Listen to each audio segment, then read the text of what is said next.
RRS news Gauribidanur ವರದಿ. ಅಖಿಲ ಕರ್ನಾಟಕ ರೈತ ಸಂಘದ ಜಿಲ್ಲಾ ಸಂಚಾಲಕ ಎನ್.ಆರ್. ರವಿಚಂದ್ರ ರೆಡ್ಡಿ ಮಾತನಾಡಿ, ವಾಟದ ಹೊಸಹಳ್ಳಿ ಕೆರೆ ನೀರು ನಗರಕ್ಕೆ ತರುವ ಅಮೃತ್ 2.0 ಯೋಜನೆ ಅವೈಜ್ಞಾನಿಕವಾಗಿದ್ದು, ಇದರಿಂದ ಈ ಭಾಗದ ರೈತರ ಹೊಟ್ಟೆಯ ಮೇಲೆ ಬರೆ ಎಳೆದಂತಾಗುತ್ತದೆ.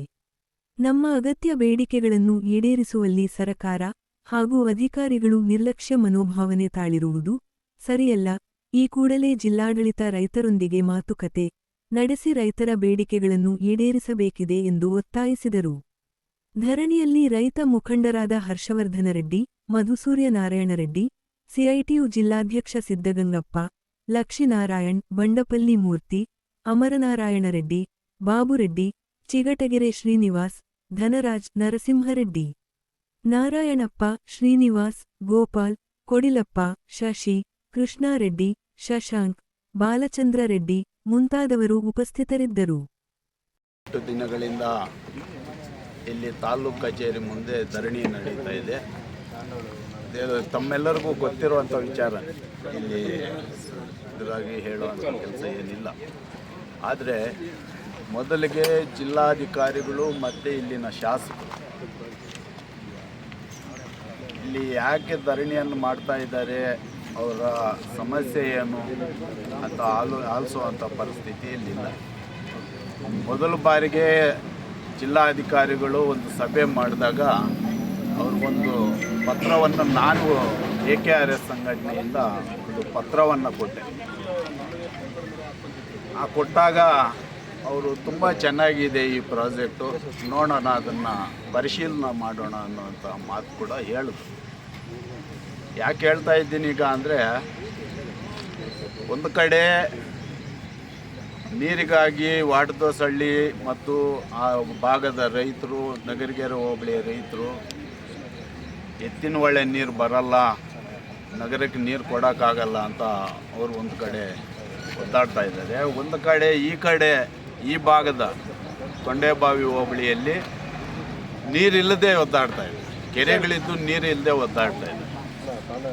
ಅದರ ಒಂದು ಭಾಗವಾಗಿ ಒಂದು ಪಾಯಿಂಟಲ್ಲಿ ಕೋತೇನಹಳ್ಳಿ ಹತ್ರ ಒಂದು ಕೆರೆ ಇದೆ, ದೇವಪ್ಪನ ಕೆರೆ ಅಂತ. ಆ ದೇವಪ್ಪನ ಕೆರೆಯಲ್ಲಿ ಆ ದೇವಪ್ಪನ ಕೆರೆಗೆ ಮತ್ತು ಎತ್ತಿನ ಹೊಳೆಯ ನೀರು ಪೈಪ್ಲೈನ್ ಹೋಗಿರೋದಕ್ಕೆ ಸುಮಾರು 8 ಕಿಲೋಮೀಟ್ರು ಒಂದು ದೂರದ ಅಂತರ ಇರೋದು.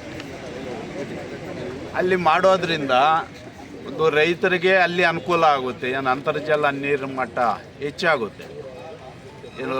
ಸುಮಾರು 1/2 TMC ನೀರು ಅಲ್ಲಿ ಇಡಿಸ್ಬೋದು.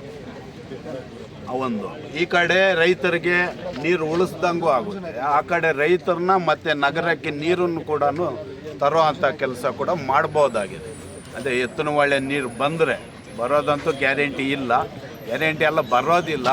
ಆದರೆ ಇವೆಲ್ಲ ಮಾಡ್ತಾ ಇರೋದೆಲ್ಲ ಇನ್ನು ಹೇಳಿದ್ದಾರೆ ನಮ್ಮ ಮಿತ್ರಗಳೆಲ್ಲ, ಏನೇನು ಎತ್ತಿನ ಹೊಳೆ ಪರಿಸ್ಥಿತಿ ಏನು, ಇನ್ನೇನು ಒಂದು ದಿವಸ ಈ ದೇವಪ್ಪನ ಕೆರೆ ಇಂಪ್ರೂವ್ ಮಾಡಿದರೆ ಕನಿಷ್ಠ 1/2 TMC ನೀರು ಕೊಡ್ಬೋದು.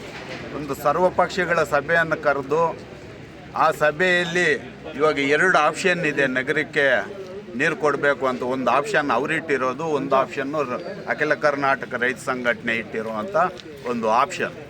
ಈ 2ರಲ್ಲಿ ಯಾವುದು ಸೂಕ್ತ ಅನ್ನೋದನ್ನು ಜಿಲ್ಲಾಧಿಕಾರಿಗಳು ಮತ್ತು ಇಲ್ಲಿನ ಶಾಸಕರು, ಹಾಗೆ ಇಲ್ಲಿ ಇರುವಂತಹ ದೊಡ್ಡ ಪ್ರಭಾವಿ ಮುಖಂಡರು, ಅಂದರೆ ಪಕ್ಷಗಳ ಮುಖಂಡರು ಏನಿದ್ದಾರೆ, ತಾಲೂಕು ಮಟ್ಟದ ಪಕ್ಷದ ಮುಖಂಡರು ಎಲ್ಲರೂ ಸೇರಿ ಒಂದು ಶಾಂತಿ ಸಭೆಯನ್ನು ಸೇರಿಸಿ ಅಲ್ಲಿ ಮಾತಾಡಿ ಎರಡೂ ಒಂದು ಕೆರೆಗಳಿಗೂ DPR ಇದೆ, ಹಾಗೆಯೇ ಒಂದು PPT ಕೂಡ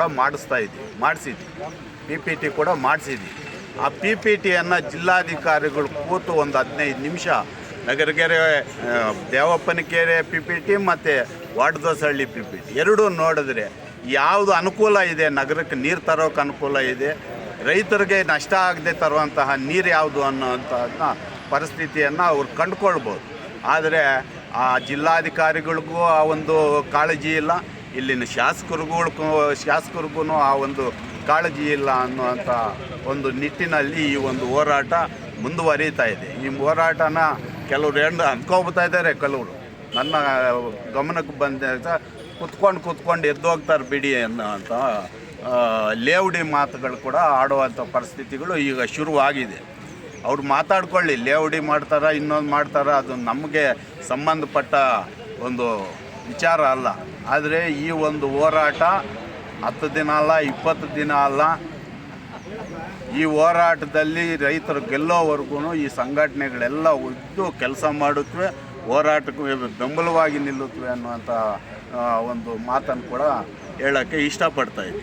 ಹಾಗೆಯೇ ನಮ್ಮ ಈಗಿನ ಏನು ಎಲ್ಲ ಮುಖಂಡರಿದ್ದಾರೆ, ಅಸೆಂಬ್ಲಿಯಲ್ಲಿ ಪ್ರತಿಪಕ್ಷಗಳ ಮುಖಂಡರಿದ್ದಾರೆ, ಅವರಿಗೆ ಒಂದು ಮನವರಿಕೆಯನ್ನು ಮಾಡಿಕೊಟ್ಟಿದ್ದಾರೆ ಇಲ್ಲಿನ ಮುಖಂಡರು. ಅವರು ಕೂಡ ಅಸೆಂಬ್ಲಿಯಲ್ಲಿ ಮಾತಾಡೋ ಪರಿಸ್ಥಿತಿಯಲ್ಲಿಲ್ಲ. ಹಾಗೆಯೇ ಎಲ್ಲ ನಮ್ಮ ಚಿಕ್ಕಬಳ್ಳಾಪುರ MP ಆಗಿರ್ಬೋದು, ಚಿಕ್ಕಬಳ್ಳಾಪುರ ಕ್ಷೇತ್ರದ MP ಆಗಿರ್ಬೋದು, ನಮ್ಮ ಹತ್ತಿರದಲ್ಲೇ ವಿಶ್ವನಾಥ್ ಅವರಿದ್ದಾರೆ, ಕೆ ವಿಶ್ವನಾಥ್ ಅವರು, ನಮಗೆ ಇಲ್ಲಿ ಭೇಟಿ ಕೊಟ್ಟು ನಮ್ಮ ಕಷ್ಟ ಸುಖಗಳನ್ನು, ರೈತರ ಕಷ್ಟಗಳನ್ನು ಆಲಿಸಬೇಕು ಅಂತ ಕೂಡ ನಾವು ಒಂದು ಡಿಮ್ಯಾಂಡನ್ನು ಮಾಡ್ತಾಯಿದ್ದೀವಿ.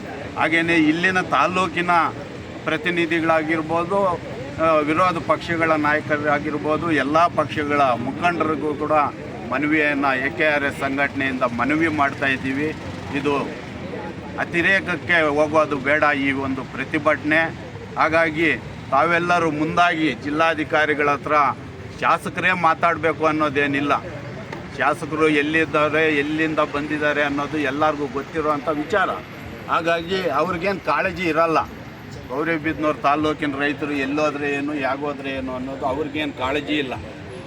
ಇಲ್ಲಿರುವಂತಹ ಮುಖಂಡರು, ಎಲ್ಲ ಪಕ್ಷಗಳ ಮುಖಂಡರು ಸೇರಿ ಜಿಲ್ಲಾಧಿಕಾರಿಗಳಿಗೂ ಮತ್ತು ಇಲ್ಲಿನ ಸಚಿವರಿಗೂ, ನಮ್ಮ ಏನು ಉಸ್ತುವಾರಿ ಸಚಿವರುಗಳು, ಅವ್ರಿಗೆ ಒಂದು ಮನದಟ್ಟು ಮಾಡಿ ಡಿಮ್ಯಾಂಡ್ ಮಾಡಿ ಅವ್ರನ್ನು ಕೂಡ ಇಲ್ಲಿ ಕರೆಸಿ ಎಲ್ಲ ಸಂಘಟನೆ ಸೇರಿ ಒಂದು ಸರ್ವಪಕ್ಷಗಳನ್ನು ಸಭೆ ಸೇರಿಸಿದ್ರೆ ನಮ್ಮ ಡಿಮ್ಯಾಂಡ್ಗಳನ್ನು ಹೇಳಿ ಅಲ್ಲಿ ಒಂದು ಇದಕ್ಕೆ ಹಂತಕ್ಕೆ ಬರ್ಬೋದು. ಇದು ತಾರಕಕ್ಕೆ ಇರೋದು ಬೇಡ ಅನ್ನೋವಂಥ ಮಾತನ್ನು ಹೇಳಿ ನನ್ನ ಮಾತನ್ನು ಮುಗಿಸ್ತಾ ಇದ್ದೀನಿ. ಮತ್ತೇನು ಏನು ಈ ಹೋರಾಟ ನಡೀತಾ ಇದೆ, ಈ ಹೋರಾಟ ಇಲ್ಲಿಗೆ ನಿಲ್ಲಲ್ಲ.